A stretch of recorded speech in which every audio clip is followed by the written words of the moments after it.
Essa palavra, abra sua Bíblia em 1 Reis, capítulo 18. Eu não estava combinado, né, que seria eu hoje, mas aconteceu um imprevisto, né, um imprevisto chamado Clara, né, a Clarinha, a filha do pastor Yuri, ela nasceu, uma bênção, uma princesa linda do né? E nós tivemos que mudar tudo, né? Toda a organização do culto, da escala, de quem pregaria, de quem não pregaria, tanto que eu compartilhei uma palavra 2 semanas atrás, né? E hoje já estou de novo aqui, mas mais ainda, né? Para você ver como é que Deus ele opera, quer falar algo, né? Quando Ele quer falar algo com a igreja, quando Ele quer falar algo ao nosso coração, Ele muda todo o protocolo, né? Deus ele muda todo o protocolo, mudou tudo, né? E esse texto, 1 Reis 18, não vou falar que é exatamente 1 ano atrás, mas em julho do ano passado, tirei uma palavra com esse texto, tá? Sobre este assunto, também aqui no culto de sábado. Então, em julho, há um pouco mais de 1 ano, há 1 ano atrás, eu tive também a oportunidade de falar sobre esse mesmo texto, que foi o texto que a campanha tratou, né, esse ano, e foi muito gostoso também. Ano passado, eu me lembro, né, já fui lá, vi já o videozinho na internet, assisti a palavra de novo, para ver o que eu tinha falado, para ser ministrado também. O título da mensagem, você vê como é que o cara é bom, né? Ele lembra muito da palavra que ele pregou. Era alguma coisa com crise, né? Era assim, você tinha que era saindo da crise, como fugir da crise. Eu lembro que era uma palavra que eu falava sobre como atitudes para você sair da crise, né? E eu estava falando algo que eu falei na semana passada, só que na semana retrasada. Na semana retrasada eu falei a palavra corrupção, né? Que o brasileiro era corrupto, que nós estávamos vivendo em um país corrupto. E no ano passado, há 1 ano atrás, eu estava falando sobre o mesmo assunto, né? E eu estava falando sobre crise. E o entendimento que eu tenho, né, é que a crise mais grave que nós temos passado não é a crise financeira, mas é a crise moral e crise espiritual, né? E esse texto, então, já é um foco totalmente diferente, algo novo que o Senhor ministrou. É o altar aonde o fogo cai, o altar onde o fogo de Deus cai. Por quê? Esse é o título da mensagem. Tem muitos altares. Existem muitos altares por aí, muitas pessoas, muitos templos edificados, mas nem todo altar agrada ao Senhor. Nem todo altar é um altar digno do fogo do Senhor. Nem todo altar é o altar onde a presença de Deus se manifesta. Mesmo que seja disfarçado de coisa boa, disfarçado de profeta, disfarçado de homem de Deus, nem tudo é o altar onde o fogo de Deus queima, onde o fogo de Deus se manifesta, onde a palavra de Deus é transparente. E eu estava lendo o texto, né, mas antes um pouquinho, lá em 1 Reis, no capítulo 16, no versículo 30 ao 33, só anota, não precisa abrir se você quiser anotar, fala também que o rei Acabe, né, ele era o rei de Israel, e ele fez o que era mal aos olhos do Senhor. Ele fez o povo, ele conduziu o povo a prestar culto a outros deuses, né? Acabe, ele casou com uma mulher muito conhecida, né, Jezabel. Talvez você já ouviu falar nesse nome, Jezabel, tem o espírito de Jezabel, não sei o que da Jezabel, tem até música de Jezabel, tinha até o lanche lá no lanchonete, né, que era os vitaminas da Jezabel. O cara, tanto nome para escolher, mas ele escolheu esse nome aí. Daí tem Jezabel em todo quanto é lugar. E há a cultura, então há muitas pregações que falam sobre Jezabel, e o povo valoriza muito essa mulher, né? Mas eu queria falar um pouco sobre o rei Acabe. O rei Acabe, quem ele era? Ele era o rei do povo de Deus, do povo de Israel. O povo tinha um Deus, que era o Senhor. E esse povo já havia presenciado, vivenciado milagres, muitas coisas na presença do Senhor, sabiam das coisas que o Senhor operou, né? Sabia das coisas que Deus fez no passado, no presente, dos profetas de Deus ali, o profeta dessa geração, o profeta Elias, né? Um profeta que operou muitos milagres no meio do povo também, que ele era um homem de Deus, um homem reto, meio explosivo, né? Você for ler um pouco da biografia de Elias, né? Ele era um homem que falava o que tinha que falar, levava a palavra de Deus, tinha muito coragem para fazer o que Deus mandava ele fazer. E aqui tinha esse rei, o rei Acabe, que era o rei do povo de Deus. E ele casou com o nome do pai da Jezabel, que era engraçado, era Jofar-Baal. Né? O nome do pai dela já tinha Baal no nome, né? Aí você imagina a idolatria do sogro dele, e ele casou com essa mulher. Aí ele fez o seguinte: ele, não satisfeito com com idolatrar a Baal, que era o Deus daquela região, mas ele também levantou um poste, um ídolo, para a mãe de Baal, né? Para o demônio lá que chama Azaré. Né, para Azaré, que é a mãe de Baal, que era a potestade que comandava também, que simbolizava que fosse a mãe de Baal. Então, esse era o plano, isso era o que estava acontecendo ali.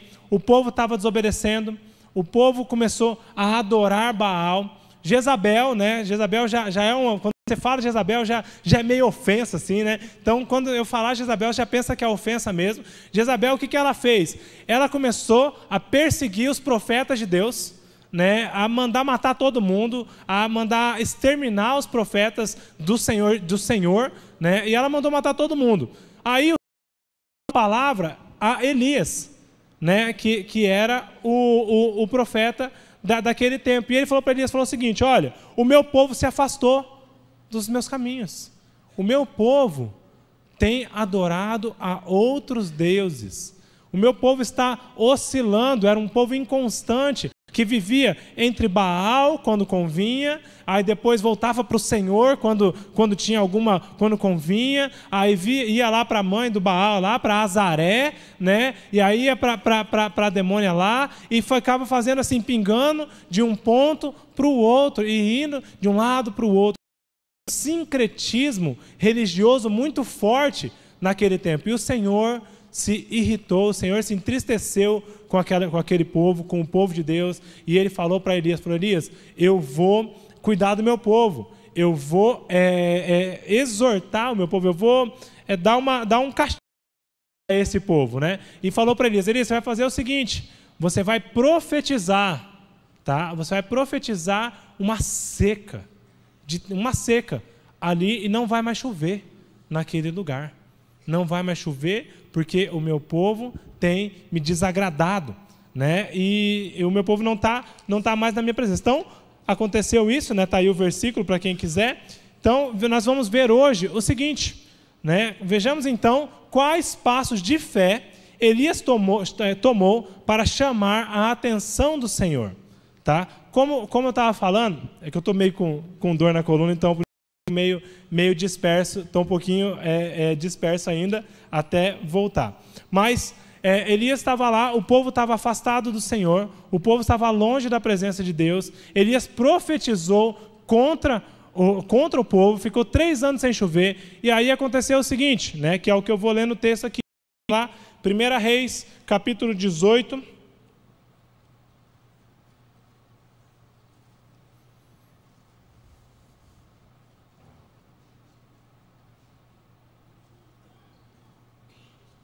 calma aí que minha Bíblia está abrindo ainda.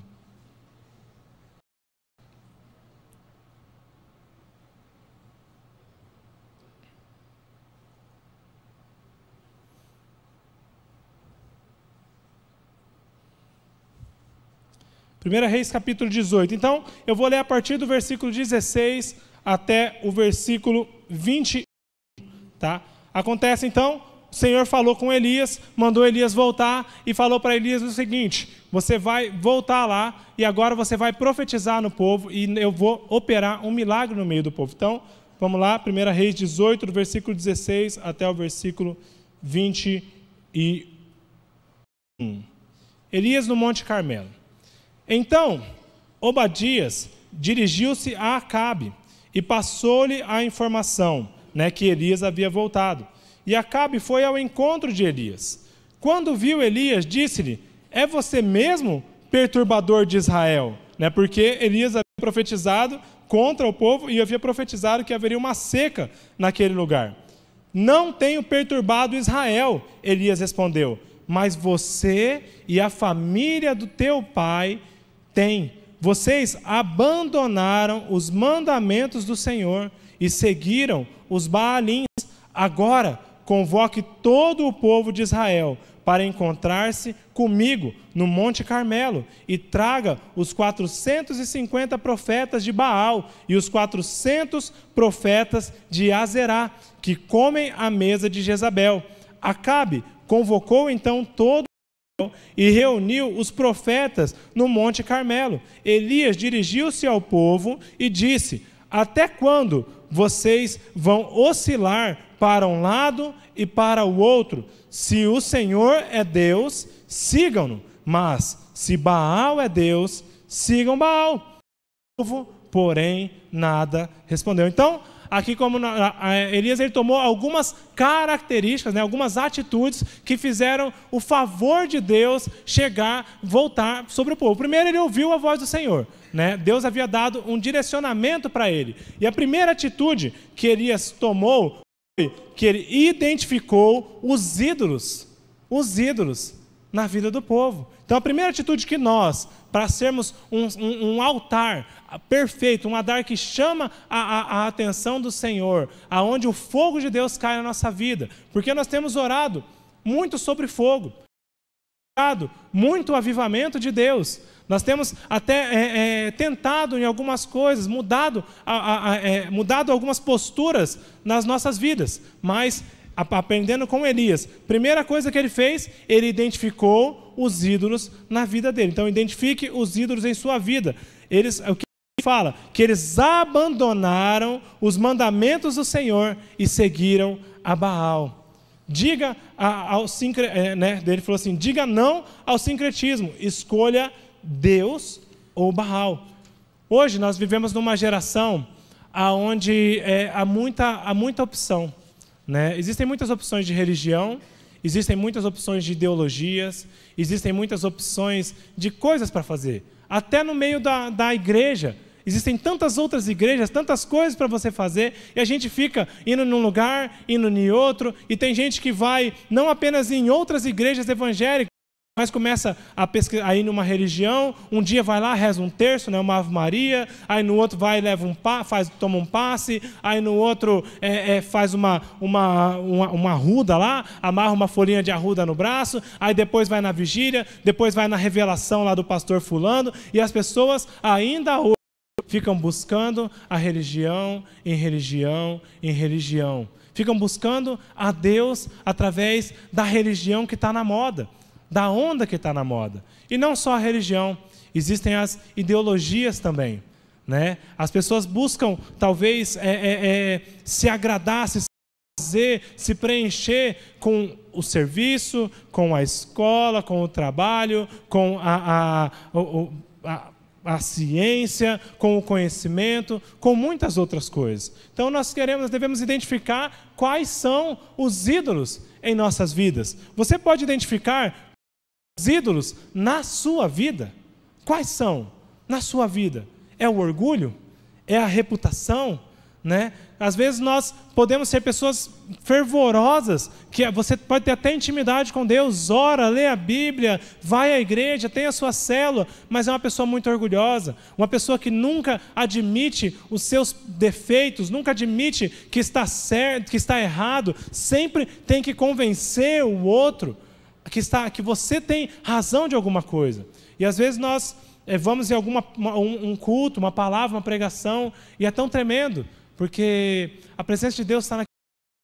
E aí o pastor que está lá na frente, ou o ministro, aquela pessoa, ela é tomada ali pelo Espírito Santo, e o Espírito Santo conduz aquele momento, e ela faz até um apelo. E fala assim: olha, você que quer mais de Deus, você que precisa de algo novo para a sua vida, vem aqui à frente, que hoje, essa noite, nós vamos orar aqui. Não quer dizer que só porque você está aqui na frente, algo vai acontecer. Mas nós vamos clamar juntos, nos humilhar na presença de Deus. E Deus irá operar um milagre na sua vida, Ele irá transformar a sua vida. Mas o orgulho te impede. E aí você pensa assim, puxa, como é que eu vou fazer isso? Eu estou na célula, né? Ou no discipulado, você está lá no seu pecado, né? Aquele pecado que você está carregando faz horas, né? Mas você não confessa o seu pecado, porque você tem medo de sofrer retaliação, você tem medo de ser julgado, você tem medo de ser condenado pelaquela pessoa. E interessante, na conferência da família, né, que teve há uns 2 meses atrás, o pastor Cláudio Duarte, ele trouxe uma palavra e foi muito, muito boa a palavra dele, é muito engraçado, né? Mas, além dele ser engraçado, eu gosto muito das palavras dele.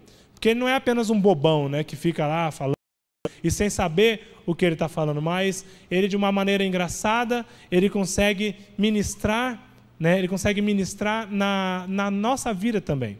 E ele falou da importância de você se abrir com as pessoas, né, de você ter alguém com quem você compartilha, com que você pode abrir o seu coração, alguém que não te julgue, alguém que não vá te acusar, mas alguém que você sabe que tem temor ao Senhor, alguém que vive a prática da palavra do Senhor. Então, se você que está aqui ainda não é discipulado, ou se você é discipulado, mas você que ainda não é discipulado, procure alguém que você possa se abrir, que você possa entregar o seu orgulho também, tirar a sua máscara. Não viva com orgulho, não levante um altar para o orgulho na sua vida, para a sua reputação.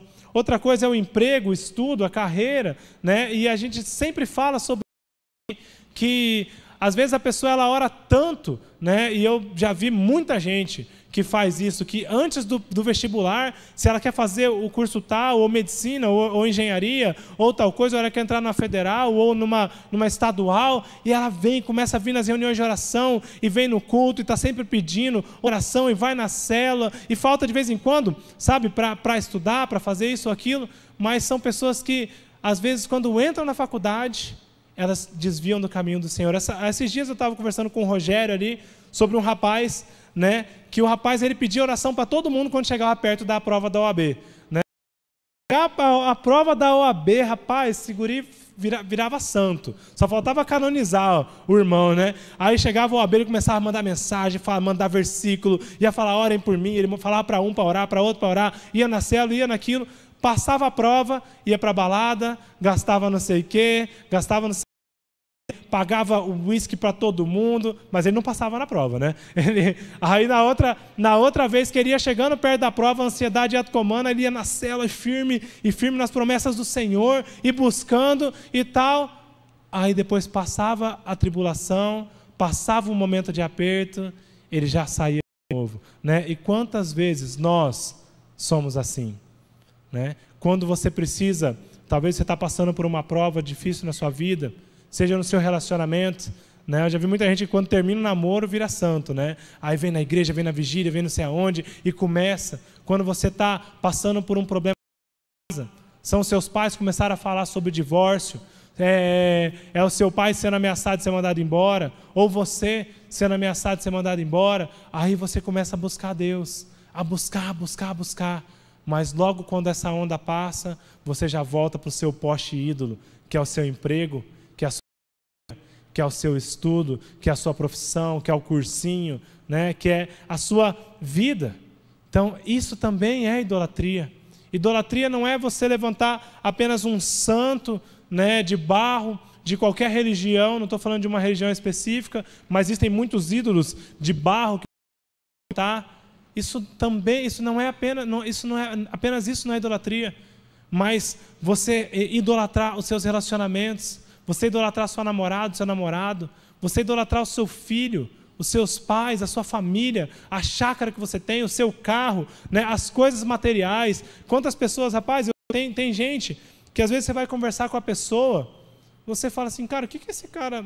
O que eu podia aprender com essa pessoa? Porque a pessoa só fala de marca, só fala do tênis tal, só fala da roupa tal, só fala do celular tal, só fala do carro tal, parece até vendedor, né? Podia trabalhar de vendedor, sabe tudo, né? Do celular, saiu o iPhone 9, né? E aí vai e começa e fala, e só fala disso, só fala disso.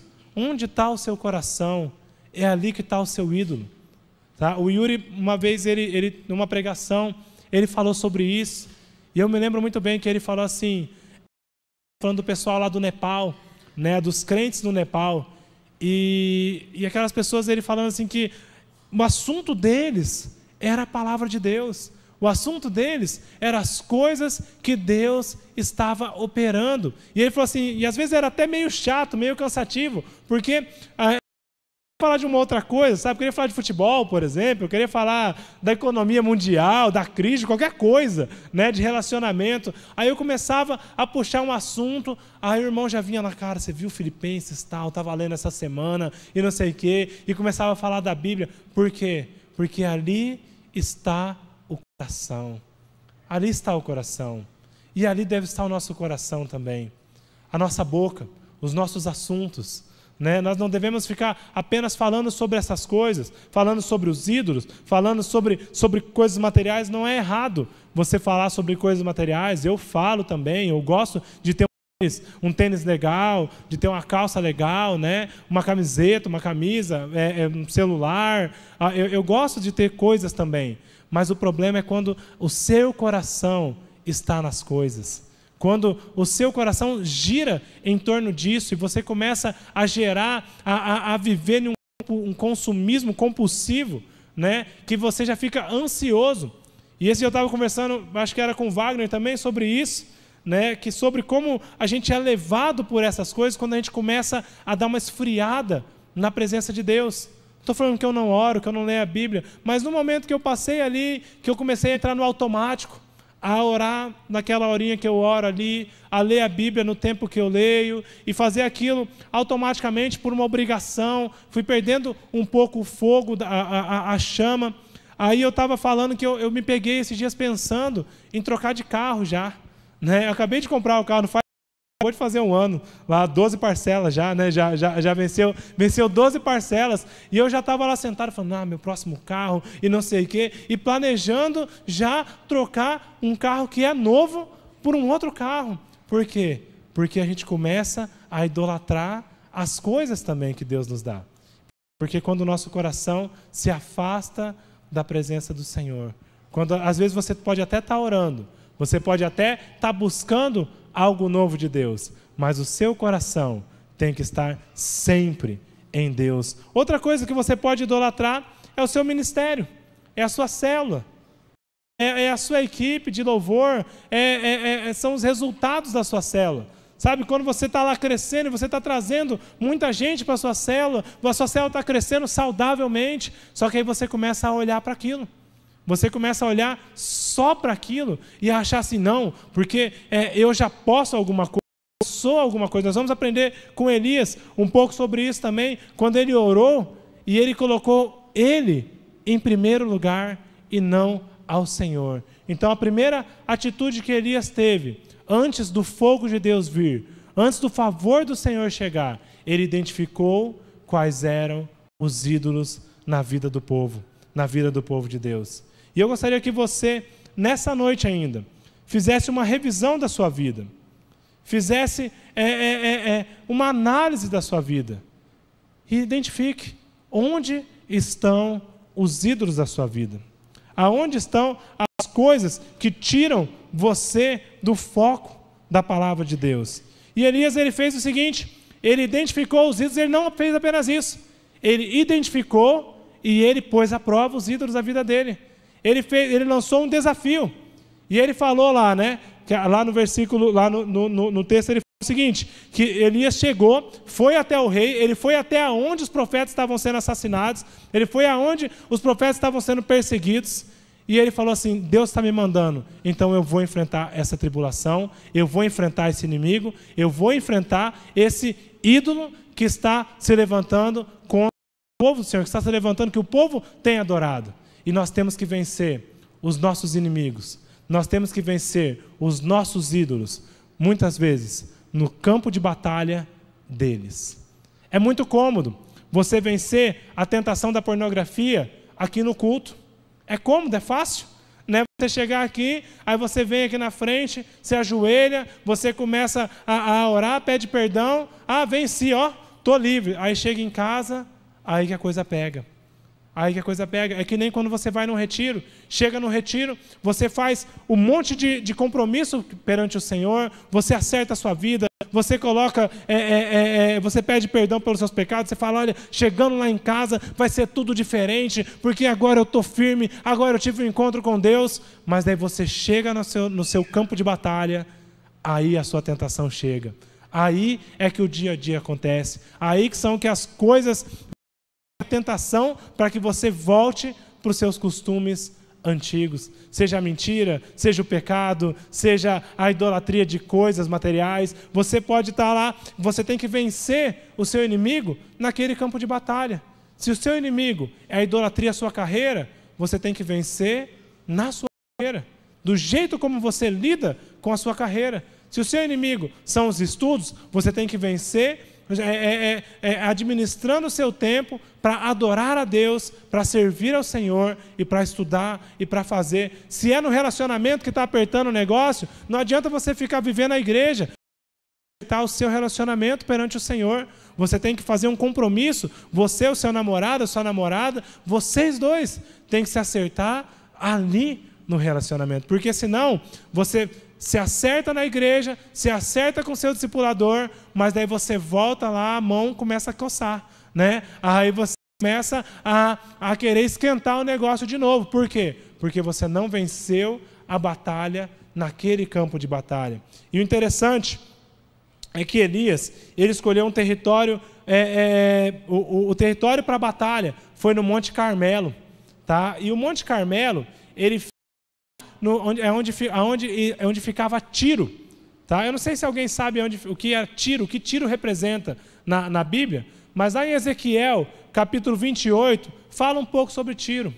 Tiro era uma cidade tão idólatra, era uma cidade onde existiam tantos ídolos, a idolatria era tanta, não somente a Baal, mas também às coisas materiais, ao sexo, ao corpo, às ideologias, que em Ezequiel, Tiro é citado, é mencionado, é comparado com a própria queda de Satanás. A cidade era tão idólatra que ela era comparada com o próprio Satanás. E aí foi ali, esse foi o campo de batalha aonde Elias resolveu lutar contra os ídolos que estavam atingindo o povo. Então lá, versículo 22, diz o seguinte: disse então Elias, eu sou o único que restou dos profetas do Senhor, mas Baal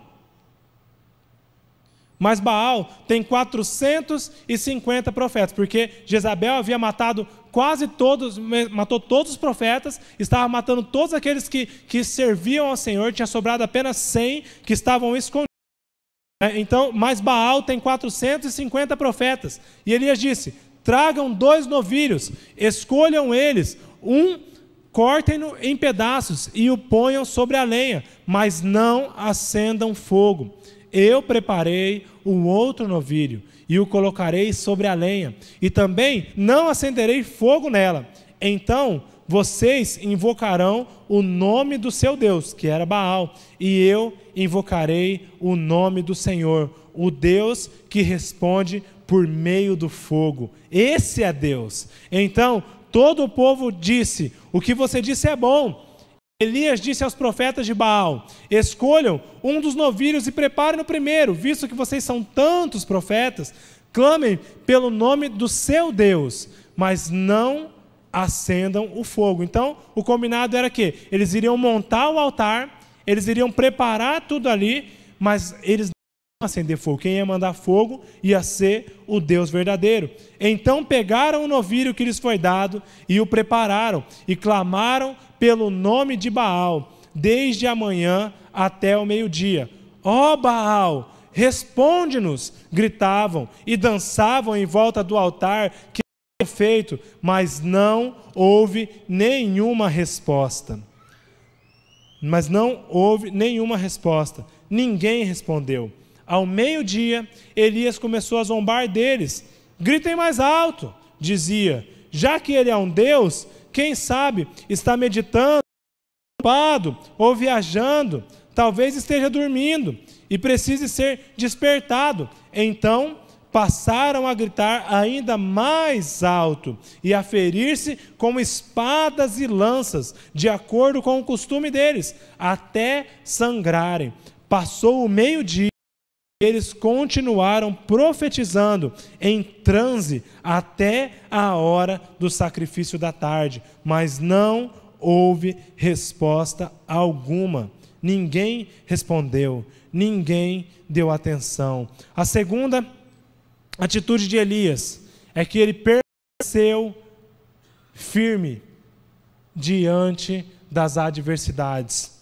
Elias permaneceu firme diante das adversidades. Ele foi no território de Baal, ele foi num lugar onde os ídolos estavam, onde os profetas estavam sendo mortos, seguidos, mas ele não se abalou. E ali ele mesmo fala, olha, todos os profetas do Senhor já morreram, foram assassinados, e os de Baal já são 450. Então ele estava num campo desfavorável para ele, né? A adversidade são momentos onde somos colocados entre a coragem e o medo, onde somos colocados, onde somos desafiados. Ou você toma uma atitude corajosa, ou você tem medo, diante de situações onde a nossa fé é colocada à prova. Como você reage quando a fé é colocada à prova, diante da adversidade? Eu não estou falando que você é uma pessoa idólatra, que você vai começar a buscar um Deus aqui, ou vai buscar uma religião aqui ou ali, mas diante da adversidade, a nossa tendência é desanimar, a nossa tendência é culpar a Deus, é culpar a igreja, é culpar a célula, é culpar o sistema, é achar um culpado. Diante da adversidade, como você se porta? Você é como Elias, que permaneceu firme? Ele ficou firme, estava tendo um problema, todo mundo estava sendo morto.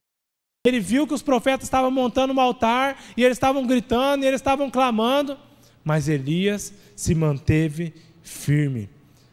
Ele desafiou, e o mais interessante aqui é que nesse desafio havia algumas particularidades, né? Elias sabia quem havia falado. Elias sabia o que Deus havia dito para ele fazer. E ele sabia que o fogo de Deus viria. Ele sabia que o fogo de Deus ia queimar o seu sacrifício. E ele sabia que os outros deuses não eram capazes de fazer nada. Porque perante o vivo, perante o Deus verdadeiro, perante o nosso Deus, o que são os outros deuses? O que são os outros ídolos? O que são as adversidades que nós podemos passar? Não são nada. E ali é interessante que Elias, ele estava tão confiante, ele estava tão firme, de que somente Deus poderia responder a oração, que somente Deus poderia responder a súplica dele, que ele começou a zombar dos outros profetas. Você imagina ele, estava lá Elias sozinho, e tinha 450 profetas de Baal, tinha lá a Jezabel endemoniada, tinha o rei desviado, né? Tinha os soldados que estavam matando todo mundo, tinha o povo que estava inconstante, qualquer momento que aquele povo podia mandar matar ele, estava lá no meio disso tudo. E aí os profetas começaram a gritar, Baal faz isso, Baal não sei o quê. E aí, o interessante é que ele começou a zombar dos profetas de Baal. E ele falou para ele assim, olha, grita mais alto, né? Talvez ele não esteja ouvindo, ele deve estar dormindo, né? Quem sabe o seu Deus dorme e você tenha que acordá-lo. E também ele fala assim, ele fala que talvez ele esteja ocupado. E quando ele está falando, parte engraçada, né? Literalmente, ele quis dizer assim, talvez o seu Deus foi lá no banheiro fazer o número 2, né? E aí não deu para ele vir, então continua chamando, porque ele deve estar lá no banheiro fazendo as necessidades dele. Então Elias estava tão firme, tão confiante, de que a promessa de Deus ia se cumprir na vida dele, começou até a zombar da dificuldade. A zombar da dificuldade. Esse casal que passou agora, eu achei uma coisa muito interessante. A firmeza e a convicção da fé deles. Rapaz, quando eu ouvi o testemunho, é que a câmera não me filmou. Ainda bem, que eu já estava chorando, ó, uns 20 minutos já. Quando eles começaram a falar que o filho estava doente, e o filho com 3 anos foi diagnosticado com leucemia, eu já pensei na Esther, aí eu já falei, oh meu Deus, que sofrimento, né? E aí ficou 5 anos, uma criança passando uma enfermidade, uma criança de hospital em hospital. Você já pensou o seu filho de 3 a 8 anos sofrendo, passando por muitas dificuldades, e eles ali, ó, firmes na presença de Deus e glorificando a Deus, porque olha, meu filho foi curado disso, houve um milagre aqui. Eles estavam firmes perante a cidade. E aí veio o momento onde a fé é provada, porque pregar aqui, falar sobre a ceia do Senhor e falar que a nossa fé não é daqui, que nós não somos cidadãos de Campo Grande, da boca para fora, isso é muito fácil. Isso é muito fácil. O difícil acontece na nossa casa. É quando algum familiar é recolhido. É quando alguém, né, é tirado de nós, do nosso meio.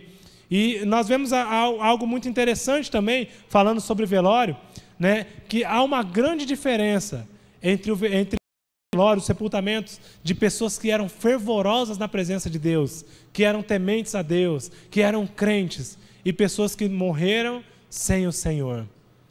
Quando nós fomos, eu fui na avó do Rafinha. Como é que chama a avó da Rafinha? Hein, Gui? A avó da Rafinha, mãe da Márcia Carrilho. Enfim, Célia. Quem? Pedro e Célia. Petricério.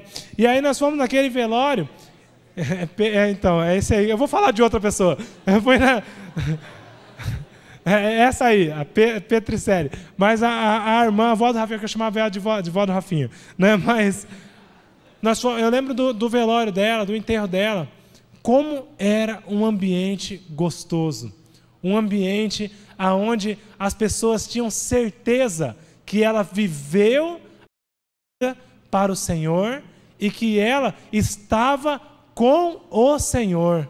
Foi muito gostoso, né? Foi algo tão gostoso, tão maravilhoso, porque nós sabíamos que aquela mulher não havia acabado, mas ela estava com o Senhor. E quantas outras pessoas, eu não vou ficar citando todos, né? Mas há muitos outros enterros e velórios que nós vamos e sabemos que aquela pessoa, ela é firme, ela está com o Senhor Jesus. E é essa firmeza que nós temos que ter para a nossa vida também. É essa fé que nós temos que ter no momento bom e no momento ruim, no momento da adversidade também. E aí, a terceira coisa, arrume a casa do Senhor. Arrume a casa do Senhor. Versículo 30 e 31 diz o seguinte, né? Elias fez, do 29. Passou o meio-dia e eles continuaram profetizando em transe até a hora do sacrifício, mas não houve resposta alguma. Ninguém respondeu, ninguém deu atenção. Então Elias disse ao povo: aproximem-se de mim. Elias deu o exemplo para o povo. Ele falou: olha para mim, olha o que eu vou fazer agora. Aproximem-se de mim. O povo ouve e Elias reparou o altar do Senhor que estava em ruínas. E só depois ele apanhou 12 pedras, uma para cada tribo dos descendentes de Jacó, a quem a palavra do Senhor tinha sido dirigida, dizendo-lhes: seu nome será Israel. Elias, a primeira coisa que ele fez, ele teve fé, ele foi firme perante a adversidade, mas ele sabia que isso não valeria de nada. Ele poderia ser apenas uma pessoa corajosa, um cara debochado, se ele não reparasse o altar do Senhor. E é por isso que às vezes você vem, você até frequenta a igreja, você faz um acerto com Deus, você vem no apelo, você decide mudar muitas coisas, mas se você não reparar o altar do Senhor na sua vida, de nada vai ter valor.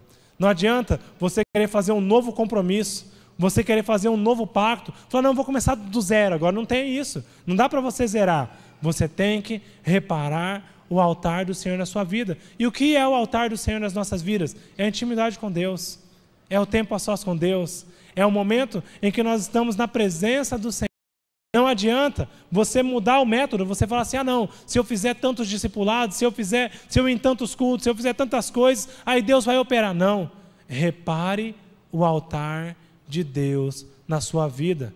Confesse os seus pecados, se acerte com o Senhor, largue para trás que não agrada o Senhor e vá aos pés do Senhor. E eu acho muito interessante isso, porque Elias poderia simplesmente fazer como outras pessoas fizeram ali no Velho Testamento e na Bíblia nós vemos muitos casos de pessoas que simplesmente ergueram um altar diante do Senhor.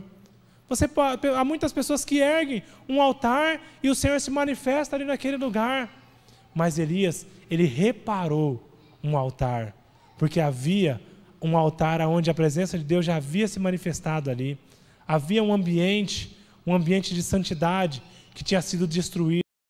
E isso é algo que o Senhor falou comigo, o Senhor ministrou muito ao meu coração, sabe, sobre quantas vezes nós vamos largando para trás os altares de Deus nas nossas vidas, os planos de Deus, seja na sua célula, que você já vem desistindo daquela célula, você aquelas pessoas, seja o seu tempo a sós com Deus, que você já até cansou, já parou, já vai fazendo, sabe, eu vou levando tudo no automático. Seja a sua vida de intimidade com Deus, que você um dia teve. Talvez você um dia já teve um altar erguido na sua vida. Talvez você um dia já foi um adorador. Você já foi uma pessoa que era como Elias, que podia dizer, olha para mim, olha o que eu estou fazendo. Olha que o que eu vou fazer é o que o Senhor está mandando. Você já teve essa autoridade, mas hoje, por causa das adversidades, por causa dos ídolos, por causa da perseguição, por causa do espírito de Jezabel, já vou até falar do espírito de Jezabel, que veio sobre a sua vida, que ceifou, que começou a matar os sonhos de Deus para a sua vida. Você deixou aquele altar destruído, aquele altar derrubado, e você já não acredita mais que Deus pode voltar a operar na sua vida aquilo que Ele operava antes. E a palavra de Deus para nós essa noite é a noite de levantarmos o altar de novo. É a noite de sermos visitados de novo pela presença de Deus. É a noite de sermos incendiados por essa presença, incendiados pelo fogo de Deus. Quando nós restaurarmos o altar, o fogo do Senhor virá de novo. O fogo de Deus vai vir. E é muito gostoso quando Elias ora, lá no versículo 36, ele diz o seguinte, ele faz uma oração pausada, é a hora do sacrifício, e o profeta Elias colocou diante do altar, e ele orou, e ele disse, esse texto é muito gostoso, ele disse, ó Senhor, Deus de Abraão, de Isaque e de Israel, que hoje fique conhecido que Tu és Deus em Israel, e que sou Teu servo, e fiz todas essas coisas por ordem Tua. Se a oração de Elias parasse aqui, se ele apenas tivesse orado, e essa oração simples, ela tivesse parado aqui, talvez o Senhor nem haveria reconhecido essa oração. E eu achei interessante essa versículo, e no livrinho ele fala um pouco sobre isso, mas há momentos em que nós oramos, em que nós falamos, em que nós até levantamos um novo compromisso com Deus, mas nós começamos a nos exaltar e a querer nos justificar perante as coisas, perante as pessoas, quando Deus manda nós fazermos alguma coisa, porque Ele fala, olha, para que hoje fique conhecido que Tu é Deus em Israel, e que eu sou o Teu servo, e que eu fiz todas essas coisas por ordem Tua. Se a oração dele parasse aí, o pedido dele não seria ouvido, porque às vezes nós paramos no meio do caminho.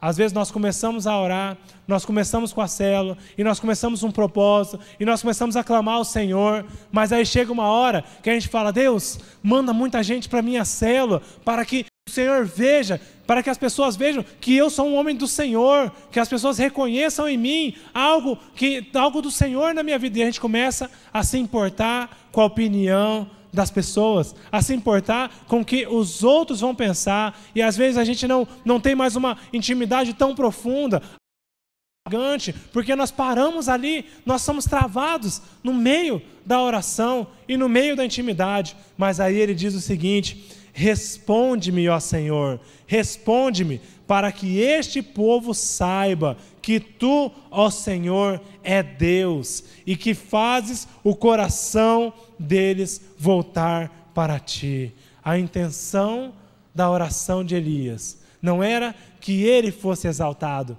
mas era que o coração do povo se voltasse para Deus. Por que você tem orado? Por que você tem pedido para que a sua célula cresça?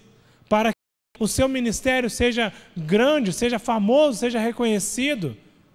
A nossa oração, a nossa súplica, ela tem que ser para que as pessoas, para que o nosso coração, para que o coração das pessoas se voltem para o Senhor, e para que a glória seja dada totalmente ao Senhor. Quando nós entendermos isso, quando nós entendemos esse tipo de evangelho, esse tipo de cristianismo, que é um cristianismo que aponta sempre para Deus, que as pessoas vão vir, não para a minha célula, para a minha supervisão, para a minha rede, mas para que elas ouçam da palavra do Senhor, e que elas possam ouvir a palavra, e que elas possam entregar o seu coração para Deus, para que nós possamos fazer discípulos, e esses discípulos sejam discípulos de Jesus. Essa foi a oração dele. Ele arrumou a casa, e ele só teve esse entendimento, tinha intimidade com Deus.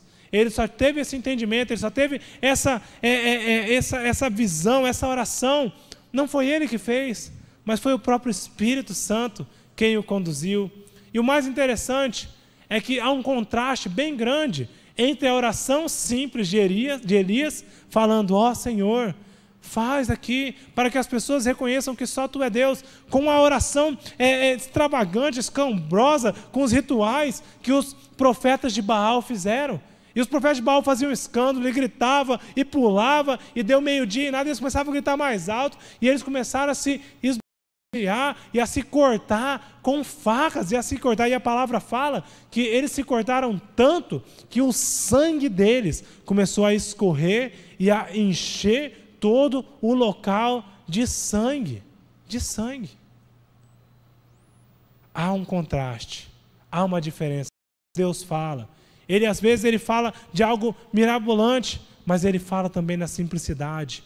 Ele fala com você, ele fala com a sua oração, lá no seu quarto, lá na sua casa, sozinho. Busca o Senhor, peça para que Deus incendeie o seu coração, peça para que Deus incendeie a sua vida e encha o seu altar e queime o seu altar. Então o fogo do Senhor caiu e queimou completamente o holocausto, queimou a lenha, queimou as pedras, o chão, e também secou totalmente a água, e fez tudo para provar que só quem podia mandar esse fogo era o Senhor. Quando Deus faz as coisas, quando Deus opera um milagre, Ele deixa muito claro que foi Ele quem operou. Deus, Ele não deixa nada obscuro.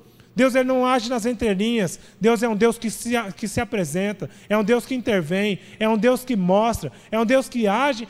Ele opera no meio da nossa vida, aonde nós estamos, e Ele mostra que só Ele é Deus. E a última coisa, está número 2, mas acho que esse que é isso, do PowerPoint antes da outra palavra. A última atitude dele: veja pelos olhos da fé. Não adianta você ter intimidade com Deus se você não tiver fé. E lá no final do texto, ele fala o seguinte: Elias fala para o rei: olha, rei Acabe, eu sei que estava 3 anos sem chover, tá? E estava uma seca,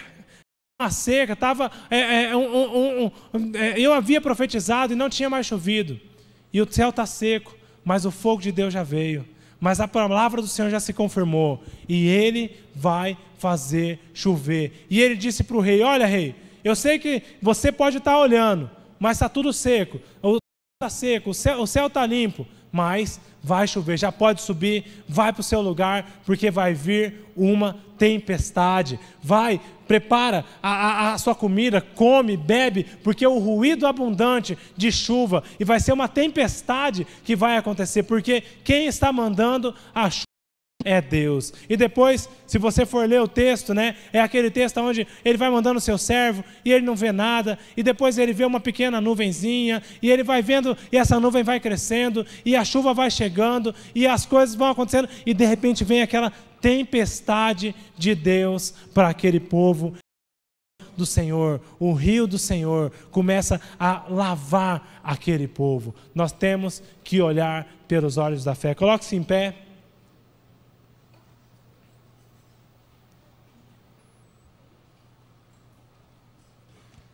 Comece a buscar ao Senhor agora. Eu sei que você já tem buscado, eu sei que você já tem ouvido, sido ministrado pela palavra, através dos cânticos, mas é uma hora de você acertar o seu altar com o Senhor, de você acertar a sua vida perante o Senhor. Como tem sido a sua vida? Você tem idolatrado as coisas, idolatrado as pessoas, idolatrado? Você tem se desanimado com as circunstâncias? Você tem permanecido firme? Você está firme diante das adversidades? Você levantou um altar? Você restaurou o altar do Senhor na sua vida? As promessas de Deus para a sua vida? Quantas promessas do Senhor têm sido mortas? Quantas promessas do Senhor têm sido abafadas por causa da nossa falta de fé? Talvez você já viu tantas coisas acontecendo, você viu o fogo de Deus caindo, você viu os profetas sendo consumidos, você viu Deus te honrando diante das pessoas que estavam te perseguindo, Deus se provando que Ele era real. Mas aí chega uma hora que e aí você olha para o céu e você não vê nuvem nenhuma e você fala, e não vai chover não. E não vai chover não. Eu estou olhando, eu sei que Deus já fez, eu sei que Deus já operou, mas não vai chover mais não. Você tem fé? Ou a sua fé, ela depende das coisas, ela depende das circunstâncias? Porque ter fé, quando todo mundo tem fé, é fácil. Ter fé quando o salário está lá na conta, é fácil. Ter fé quando a família está tudo bem, quando as coisas estão tudo conforme o esperado, é muito fácil. Mas Deus, Ele tem nos desafiado. E nós estamos caminhando para o final dessa campanha de jejum, a nós permanecermos em fé, a nós conquistarmos em fé, e a nós celebrarmos as coisas que o Senhor nos deu, mesmo que nós ainda não estejamos vendo aquilo que o Senhor tem operado. Olha para a sua célula agora. Talvez a sua célula tenha apenas 2 pessoas, e é você e aquela pessoa, e já está morrendo já. E aí você liga e ninguém vai. Todo mundo tem compromisso, todo mundo começa a falar as coisas, e você tem se desanimado. Você tem falado assim, não dá mais jeito não. Eu que não levo jeito para isso. Olha com os olhos da fé. Olha para sua família agora. Seus pais estão brigando. Seus pais, a palavra de falando assim, direto na boca deles. Olha com os olhos da fé para esse casamento restaurado. Olha com os olhos da fé para o seu relacionamento. Olha para os olhos da fé para a sua vida sentimental, para a sua vida sexual, para a sua sexualidade do namoro, para as suas finanças, para os seus estudos, para a sua carreira. Olha com os olhos da fé para a nossa cidade, uma cidade que tem se vendido para os deuses desse mundo. Olha para os seus amigos agora, aquele amigo seu que nem fala em igreja, mas debocha. Olha com a fé, mas principalmente, olha com os olhos da fé para a sua vida agora. Sua vida que pode estar seca, tão longe de Deus, tão afastado. Um dia já foi na presença do Senhor, mas hoje não há mais esperança. Tenha uma atitude de fé. Comece a celebrar nessa noite. Comece a glorificar a Deus pelo avivamento que Ele vai mandar para a sua vida, pelo avivamento que Ele vai mandar para a nossa igreja, pelo avivamento que Ele irá mandar irá providenciar para a nossa cidade, para a nossa nação. O avivamento de Deus está chegando. O avivamento de Deus está chegando. E a nossa nação será transformada. E a nossa casa será transformada. E os nossos relacionamentos serão transformados. Mas para isso nós temos que olhar com os olhos da fé.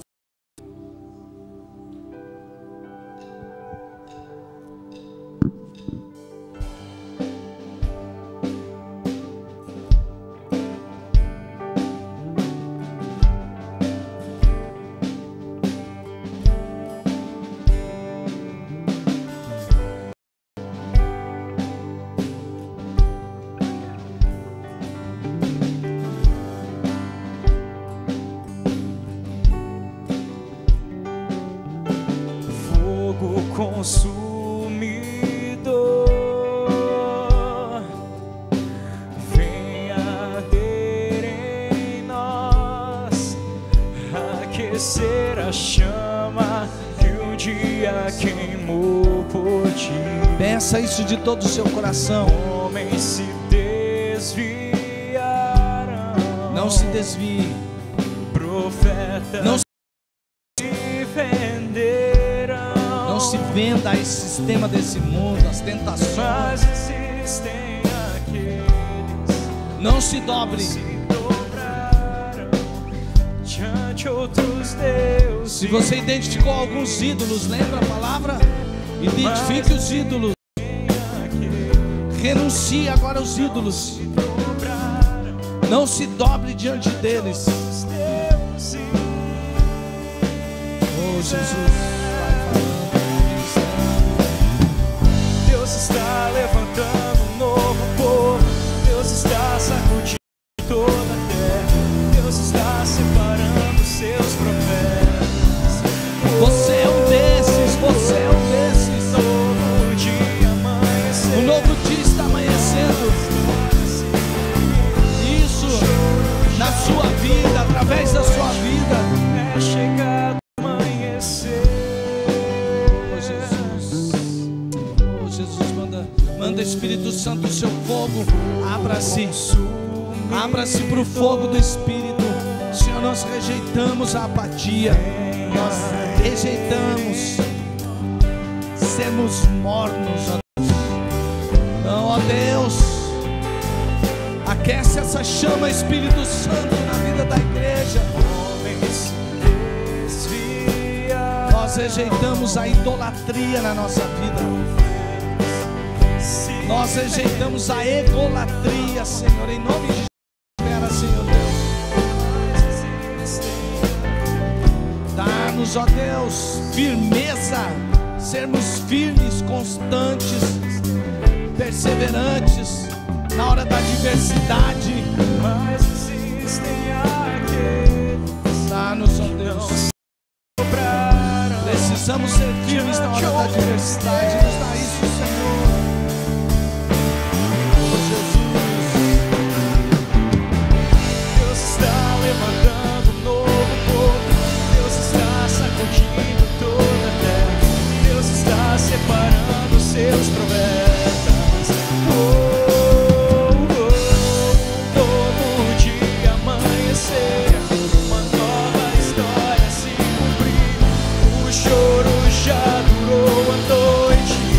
É chegado amanhecer. Deus está levantando um novo. Deus está sacudindo toda a terra. Deus está separando seus profetas.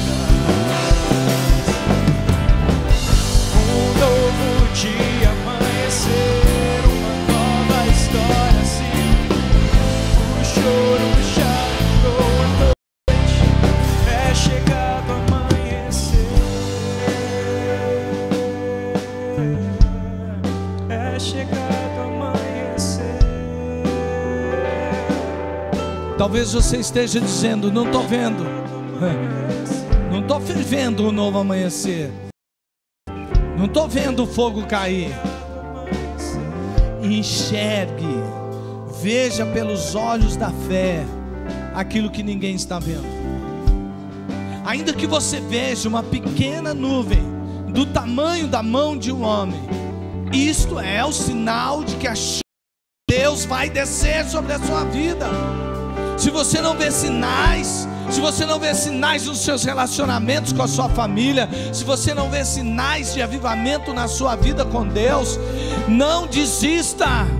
Enfrente as adversidades com firmeza. E agora comece a consertar o altar da sua vida. Aonde está quebrado o altar da sua vida? Aonde está quebrado? Talvez seja um relacionamento lá no namoro. O namoro está impuro, você precisa consertar aí. Isso aí é santidade. Conserta essa parte do altar da sua vida. Talvez você tenha usado mal o dinheiro, e você há muito tempo não tenha nem mais pensado em ajudar alguém, em abençoar a vida de alguém. Dízimo nem pensar, oferta não tenho. Talvez seja essa parte, essa brecha aí no altar. Você tem que consertar de Deus. Talvez sejam suas palavras. Sua boca tem sido suja, tem saído cada palavrão aí, e você não tem honrado a Deus com a sua boca. Conserta isso no seu altar agora da sua vida. Confesse a Deus. Confesse a Deus, confesse a Deus, confesse. É hora de consertar o altar. É santidade, santidade e avivamento. Sem santidade não há avivamento. Pare, pense, olhe bem para dentro da sua vida. Em que lugar da sua vida está precisando ser consertado? Precisa haver naquela área um conserto com o Senhor. Faça agora em nome de Jesus. Faça agora em nome de Jesus. E quando você faz isso, esse é o altar que Deus mandou fogo. É o altar da santificação. É que Deus manda o fogo da humilhação, onde há reconhecimento de pecado, onde os ídolos, eles são muito bem, são identificados, e aí há arrependimento, e aí é conserto do altar. É aí que Deus opera. Clame ao Senhor, clame ao Senhor, clame ao Senhor de onde você está, e diga: Deus, eu quero esse avivamento na minha vida, em nome de Jesus. Eu quero esse avivamento na minha família, em nome de Jesus. Eu quero esse avivamento na minha célula, em nome de Jesus, na minha supervisão. Eu quero esse avivamento na minha coordenação. Eu quero esse avivamento na igreja. Eu quero esse avivamento. Não se desanime, não se acomode onde você está. Pai, Espírito Santo, Espírito Santo, Espírito Santo, essa tua igreja, envia do teu fogo sobre o altar, ó Deus. Purifica nossas vidas, acende paixão pelo, e a paixão por aquilo que o Senhor é mais apaixonado, que são vidas, ó Deus. Faz essa obra, ó Deus. Opera. Que o amor de Deus Pai, o amor maravilhoso do Pai seja sobre a sua vida. Que a graça do Filho que te tirou das trevas e trouxe para a luz seja o sustento da sua vida. Que as consolações do Espírito venham sobre a sua vida. Que a comunhão do Espírito nos faça um em unidade do amor. E que o poder e a unção do Espírito venha sobre você. Que o fogo do céu caia sobre a sua vida. Em nome de Jesus. Amém, amém, glória a Deus. Vamos aplaudir bem forte esse Deus. Deus maravilhoso, Deus maravilhoso. Tenha uma semana super de Deus. Deus te abençoe, vá na graça e na paz.